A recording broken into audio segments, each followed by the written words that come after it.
Welcome back to Federal Insights, sponsored by American Military University on Federal News Network. My guest today is Dr. Kevin Harris. He's the Cybersecurity Program Director at American Military University, and I'm your moderator, Scott Massioni. So, we were talking about the election and all the needs that we have for cybersecurity. We're talking about the needs for cybersecurity in the private sector, in the public sector. Where are the needs in the sense of filling those roles and having people to actually fill that role? It seems like there's going to be a lot of people that are going to be needed to do these sorts of jobs. So how are we handling that? Yeah, no, great, Scott. Great question. We talked about, IoT devices just exploding, the number of devices we have in our house. We talked about our critical infrastructure, the need to support our utilities and other functions such as banking and the financial sector altogether. And so who's doing it? And so the short answer is that the great thing is there are jobs available in the field if you're interested in the field. So that's great.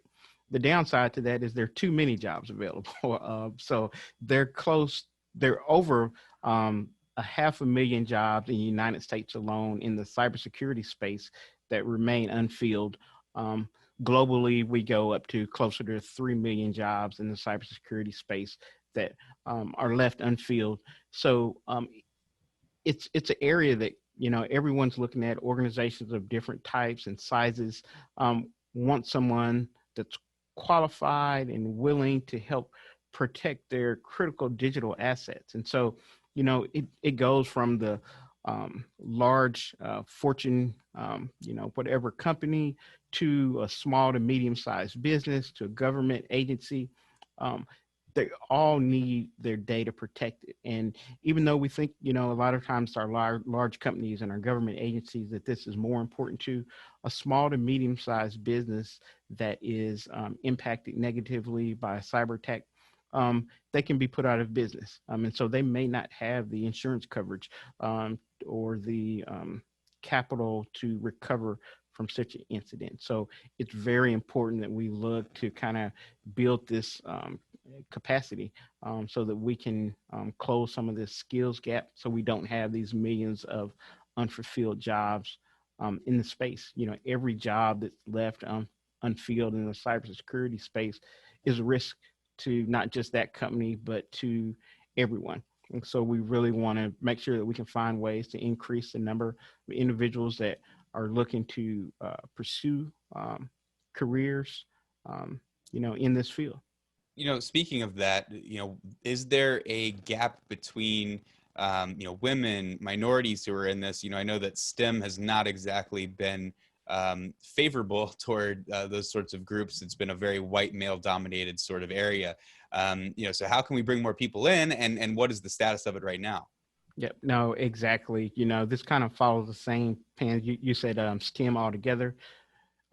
Exactly. This follows the kind of the same pattern as you mentioned about STEM fields altogether. The IT field and specifically the cybersecurity field that we're talking about is not different. So we talk about women and minority groups are underrepresented in this field. And so it's another area, that if we build the capacity of women and minorities that are in STEM, it's not only doing the thing that's right, but it's also helping to address some of these critical needs that we have as a country in this potential field. So, we just really want to make sure that that there is exposure.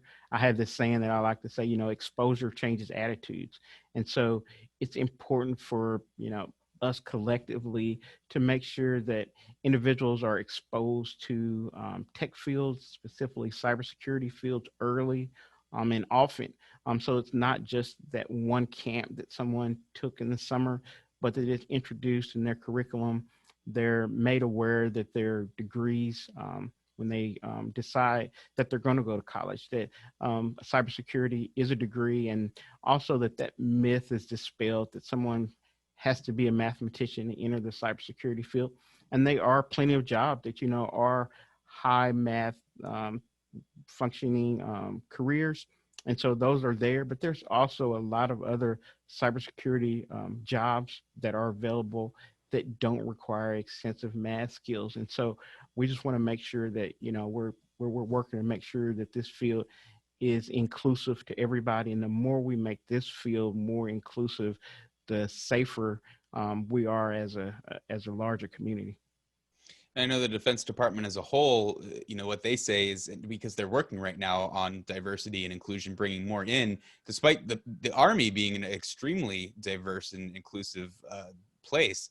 Um, one of the reasons that they say they need this is it brings in different backgrounds, different ideas that, just one group of people maybe would not think to solve a problem in one way, but, someone else with a different sort of, background may think differently about it. So, something to definitely keep in mind, I guess. Yeah, definitely. You've got organizations out there that are really at the forefront of working with there. I know we've got the International Consortium of Minority Cybersecurity Professionals is one organization that, really works to provide mentorships and works with companies to provide internships. There's other organizations, the Urban League. I've recently been able to serve on a panel with both of those organizations working to make sure that this topic, is one that is a continued conversation. And so, as you said, a lot of agencies and organizations are starting to understand this, that having that, just diverse thought is important. And it's also, I think there's some stats out there that show that companies that do have a more diverse staff, are more profitable. So it's, again, another reason to do it. And, speaking of education and bringing in people, you work for a major university when it comes to this sort of thing. What is American Military University offering when it comes to this kind of stuff? And how are you keeping up with the constantly changing pace of IT? Yeah, IT is something that's constantly changing. And so it's something that, we work to identify new areas, that we can provide, curriculum around. And when we talk about the critical infrastructure, that's a area that we've recently identified of needing and that there's being a need. And so we've looked at in 2021, we'll be adding a concentration in our cybersecurity program that focuses on critical infrastructure. And then also we have an industry advisory committee that we work with in our different programs to identify programs or times that we want to make these improvements. And another area is privacy and surveillance. And so that's another concentration that we're looking at adding in 2021 as a privacy and surveillance concentration. So to kind of take a look at, in addition to technically when we can do something, what are the implications of doing it, and what are some of the areas that are impacted differently when a new technology or innovation is implemented. And Kevin, I understand that American Military University has been designated a cyber center of excellence by NSA, the Department of Homeland Security. How does that work into the way that your school runs, and then also the way that people perceive it? Thanks, Scott. The designation that we received by the NSA of being a center of academic excellence for cyber defense is something that we're really proud of. Our program curriculum and our objectives of the program were reviewed and really reinforced our work with our industry advisory committee to develop a program that is in line with industry needs so that our students are prepared when they leave us to seek employment. And so it's something that we're proud of. And so, our students that leave us are something that we continue to be proud of when they transition to alumni. So thank you for mentioning that. Well, Kevin, it's been a real pleasure talking to you about everything. We really appreciate your time. I really appreciate it. And thanks for giving me the opportunity, Scott. Kevin Harris, he's the Dr. Kevin Harris, he's the Cybersecurity Program Director at American Military University. I'm your moderator, Scott Massioni, and you're listening to Federal News Network. For more on this discussion, visit federalnewsnetwork.com and search American Military University.